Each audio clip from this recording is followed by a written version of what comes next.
Hello, this is Xbox Ahoy, and this is the bonus footage for the Time to Kill episode on Recoil. Kind of a highly technical installment this time around. Heavy emphasis on statistics. Most of the comments kind of responded to this highly technical nature. Some people were actually pleasantly surprised to learn of the mechanics. Other people maybe lost interest. But, you know, Recoil is a subject that I've always wanted to sort of cover, and unfortunately it's always going to be a tough subject to actually cover in detail. I didn't want to shy away from the nitty-gritty of the actual mechanic, as, I mean, that's what Time to Kill is for, but at the same time, one of my goals with Time to Kill is to make these mechanics as easy to understand as possible. Anyway, on with the comments.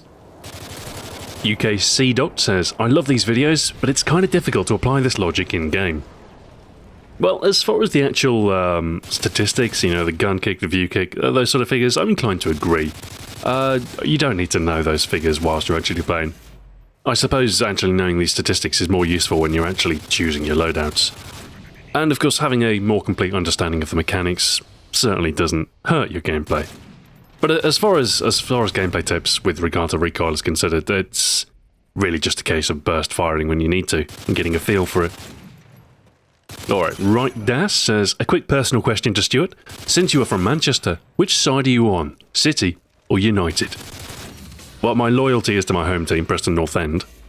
But were I forced to choose, I'd probably go with City, I guess. Alright, Stevens1 says, I must say that in COD 4 and Modern Warfare 2, I felt that Recoil was pretty much perfect and spot on. Each gun had its own little traits and the very own pros and cons. In Black Ops, Recoil was horrible on PC. It was almost unplayable. And MW3 is still a little meh, all on PC. I'm not sure how it varies on console, but that's my opinion. I don't know, I think the game's approach to Recoil is quite divisive. Some people prefer the slightly lower recoil approach. MW2 had very low recoil overall. And I don't know, some actually see the value of having Black Ops level recoil, which I think paired with the low damage, Black Ops had a really good mid-range balance.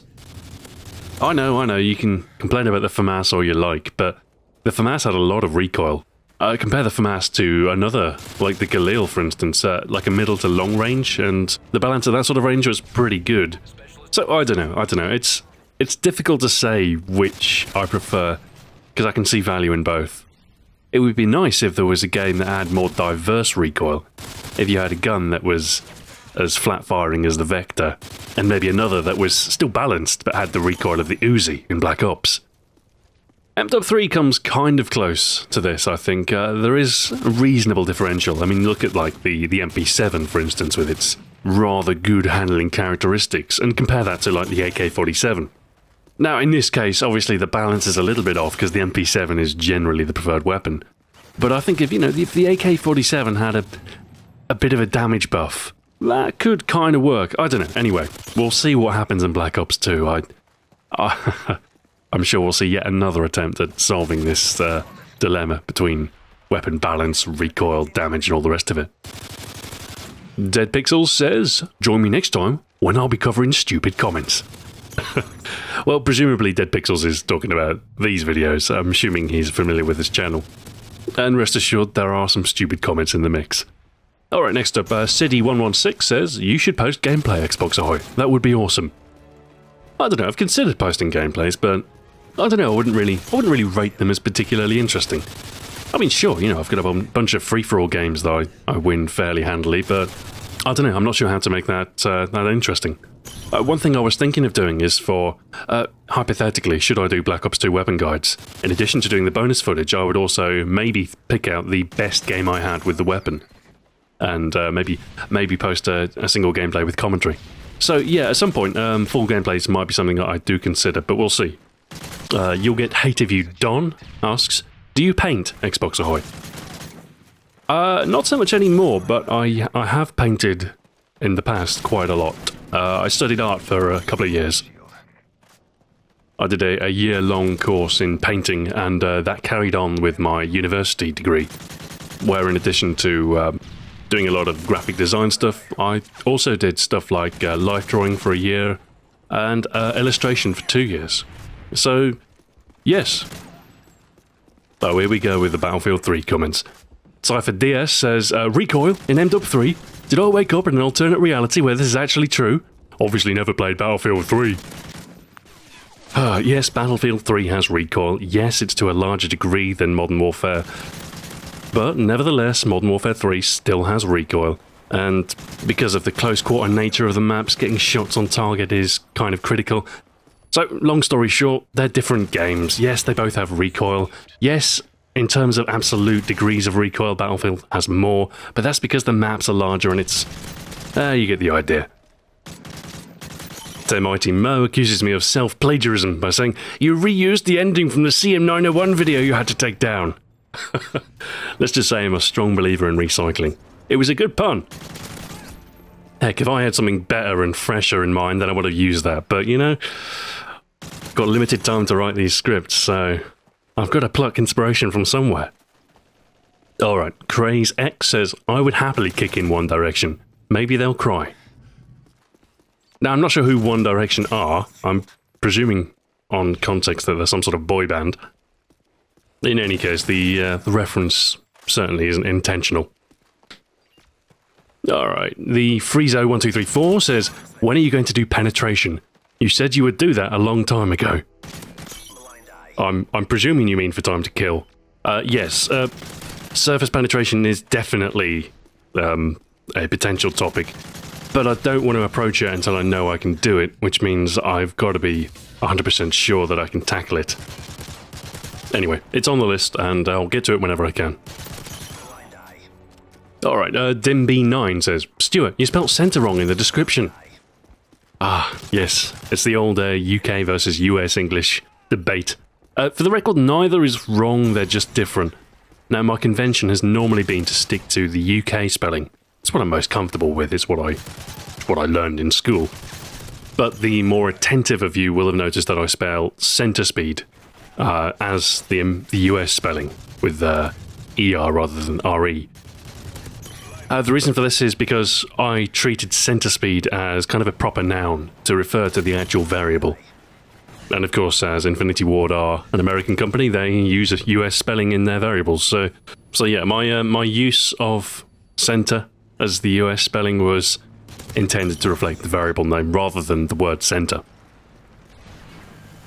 Ask Sniper Magician says, "Is Time to Kill aiming going to cover idle sway?" It's the feature that I'm curious about. Yes, idle sway is definitely a topic for aiming. What else have I got? There's a few mechanical points that I wanted to cover. The key one is aim time, so I wanted to go over that. And basically do a rundown of aiming and stuff like that, and how long certain stuff takes to aim, and what optics have an effect on that. In addition to that, there's also obviously the perk Quick Draw to talk about. And then, yeah, idle sway is another one. Functional ADS delay when moving as well. That's another little known mechanic. That also ties into quickscoping, but I kind of hope to do quickscoping in a separate episode. But we'll see, I haven't even started thinking about Time to Kill aiming yet. Alright, Killer7151 says, "I was expecting information on flinching when enemies shoot at you, as well as the focus proficiency." Well, to be fair, that's not really under the scope of recoil. And besides, the recoil video is already long enough. 12 minutes is... I'm not sure if it was the longest Time to Kill I've ever done, but it was pretty close if it wasn't. So, yeah, flinching I skipped over because well, it's not relevant. It's nothing to do with view kick or gun kick. It's completely separate statistics. I may cover it at some point. I don't know what sort of episode. I suppose I could do an entire episode on flinch. Probably be a shorter episode, but, you know. We'll see. We'll take it as it comes. Alright, Aviation Nation 787 says, "I noticed you're using the COD Elite clan title, Melons. I just had to ask, does Melons refer to the game Facade, in which Trip will immediately throw you out if you say said word even once?" I'm afraid not, no, that's not what it refers to. I haven't even played Facade. What does it mean? No, it's just an obscure in-joke that I'll never explain, because it's quite mundane. But I like the Melons title, it's different to, you know, all the standard titles you see out there. None of them really took my fancy. There's no decent titles. I suppose I could use, you know, my All-Pro title, or what else have I got? A Perfectionist. But there's just no point, because everyone's got those. Well, almost everyone. It seems like they're pretty common anyway. Melons? Melons is unique. Astor Trick says, when will the next episode of Behind the Lines be? And perhaps slightly less eloquently, 797BRM says, where is Behind the Lines? Stuart, we are counting on you.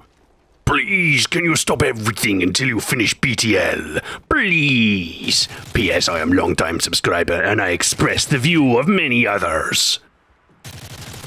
Well, that's how I read it anyway. Right, Behind the Lines, that's the topic then. Now, you see, the trouble is, my priority at the moment is regular content. And I don't really want to stop the video every Sunday. If I dropped off the face of the map for a couple of months, just to produce Behind the Lines, it would be good, you know, I'd be able to do it, but I'd be in a poorer place for it, you know? But like I said, I do have everything prepared for Behind the Lines. I have all of the equipment and stuff that I'll need to produce it, so it's really just a matter of actually getting through the work for it. So to do that, I guess I need to somehow find some time to do it.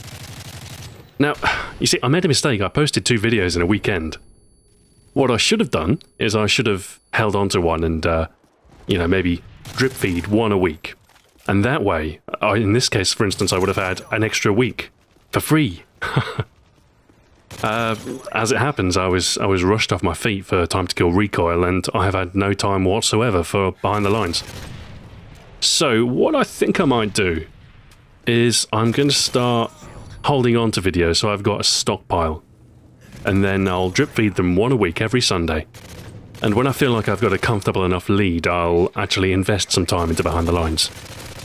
As far as the production is concerned, I've kind of, you know, abandoned all sense of regularity with these things. I just want to make them like really sort of in-depth, proper, special videos. I'm going to abandon any sort of run length constraints. I'm not going to fit it in 10 minutes maybe. I'm thinking, you know, why not make this a 20-minute video? Why not go for maybe double the length of the Time to Kill? I'm not going to force it, I'm not going to, you know, pad it out or anything. It's going to be the length that it wants to be. But I am going to approach this as a much more substantial production. We'll see anyway. I am going to try and make some time. I'm going to keep the video a week on Sundays going. But should I be able to stockpile a video or two, what I'll do is I'll start to invest a week here, a week there. I've got to write the script yet for Behind the Lines, but I can also start filming fairly soon. I've got a fairly good idea of the shots that I'll need, so I can start to do that, and then from there I can start to produce the graphics and the other stuff. So I'm gonna do that. But yeah, regular videos are a priority. As for when this Behind the Lines might be done, I have a hard deadline of November. I know, ages off. But yeah, I do want to do it as soon as possible. So we'll see. We'll see how quickly I can progress, keeping up the weekly schedule. And you can probably expect it to drop in a couple of months from now. I'll slip it in on a Sunday slot at some point. But rest assured, it's going to have the hours put into it to ensure that it's going to be, you know, it's going to exceed the pilot episode. I hope, anyway. Should be. I want to make the episode maybe slightly longer. I also want to maybe structure it slightly differently, and I also want to amp up the graphics a little bit and maybe add a little bit more motion. I have more equipment this time around, and I have more experience with the camera, so it's a chance for me to do some interesting stuff, I think. But I'm not going to rush it. Toll Studios says, mechanics of aiming. Press LT. Oh, that's rather glib. I mean, yeah, sure, that's the basic mechanics, but as I told you, you know, there's also stuff like idle sway, there's flinch, there's the different aim times. Heck, if I can talk for 6-7 minutes on the Stinger launcher and MW2, I can maybe do a 10-minute episode on aiming. Alright, TJ Skills 169 says, MP7. Kind of a bad choice to use for the Recoil video, don't you think? Why, on the contrary. I wanted to choose weapons that were both high recoil and low recoil. You know, to provide a contrast and sort of provoke discussion points in the video, that sort of thing. So I used a lot of the LMG's got a lot of use. The L86, the Pecheneg, and the M60, I think I used all three of those and got a substantial amount of gameplay with them. In addition to that, the AK-47, I got some use as well, and the CM901, the two most recoily assault rifles. Also the PM9. I recorded a lot with the PM9. PM9 with ACOG, that was fun. But yeah, as a balance to those, I also wanted to get some low recoil weapons, so I used the MP7, I used the G36C, which is interesting for its fast recenter speed, and the SCAR, which is interesting for its low kick and low recenter speed. So yeah, you know, I used a mix of weapons. I think it was a fairly good complement. For the most part, I was able to illustrate the points I wanted to make. The only part of the video that I didn't really have decent clips for was talking about the stance benefits for the sniper rifles and the LMGs. I didn't record much at all with the sniper rifles, and I didn't spend too much time on my belly with an LMG. I usually play free-for-all, and the best tactic for me with the LMGs and free-for-all is to use Stalker. Keep the sights up at all times and then just wander around the map. But unfortunately that doesn't really include going prone. Hot Hurricane says, if you have gold camos, why don't you use them, Xbox? The answer to that is actually fairly simple. I don't have any gold camos unlocked. I have a whole bunch of weapons that are nearly gold. I think pretty much all of the assault rifles, all of the SMGs, quite a few of the LMGs, and a few of the other weapons as well. But what tends to happen is when I get everything unlocked and I've completed all of the attachment challenges, it's around that point I start to lose interest in a weapon. So if at all possible, if I can use another weapon as an example in its place, I'll do that instead and finish off that weapon's challenges. But I suppose it's only a matter of time. I am very, very close on some of the weapons. Alright, Z for Zakur says, hey Xbox Ahoy, have you ever thought of having 1080p vids? I've considered it, but bearing in mind my capture device only captures 720p, and Call of Duty's, what is it, 560p upscaled or something? It's not really worth it. I suppose I could render up my graphics at 1080p, but I'd be dealing with longer render times, longer upload times, longer processing times for not that much benefit really. So for the time being, I'll probably stay at gameplay res. Next gen, however, the next Xbox, whatever it's called, I'll probably consider stepping up then to whatever the standard resolution is. Hopefully by then I'll have a faster upload speed, so the larger video files won't be such a big issue. The Suave 101 says, damn man, you save all your epic gameplay for this video? Short answer, not really. As a general rule of thumb, what I'll do is I'll record the week that I need the gameplay footage for. As the footage takes up most of my recording hard drive, the Blackmagic is not particularly efficient when it comes to clip storage. 8 hours of footage boils down to about half a terabyte. So I very much record to my needs. For instance, with the Recoil episode, I think I recorded most of the gameplay the weekend before the video actually went out. I think I had 2 separate gameplay sessions. I also recorded all of the KSG footage then as well. As for quality, I mean, obviously I do select the best clips from my play sessions, and the longer I play, the more impressive on average the clips will be, but really you've got to strive for sustainability as far as gameplay is concerned. You've got to just sort of, you take the cream, but you take the cream from regular milk. Alright, Battlefield 3 says, dislike. Yoked Monster asks, do you do this for fun or for money? Or both? Well, in my case it's definitely both. Although to clarify on that, it's not necessarily fun that I get from these videos, but kind of a sense of satisfaction from completing it. I mean, don't get me wrong, I enjoy the process, and I even quite enjoy playing Modern Warfare 3. But yeah, the combination of the fact that I can play video games and construct these rather ornate presentations for YouTube and get paid for it is quite a happy case of serendipity.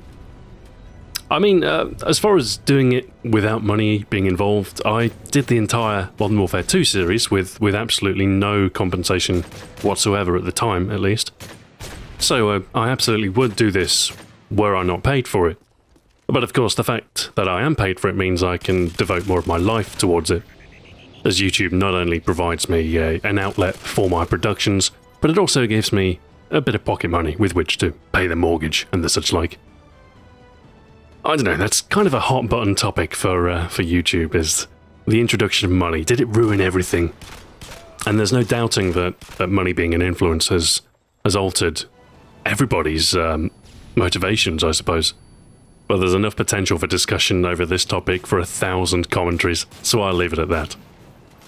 Just rest assured, if you get into the YouTube thing solely for the money, it won't last. Thank you for watching, and until next time, farewell.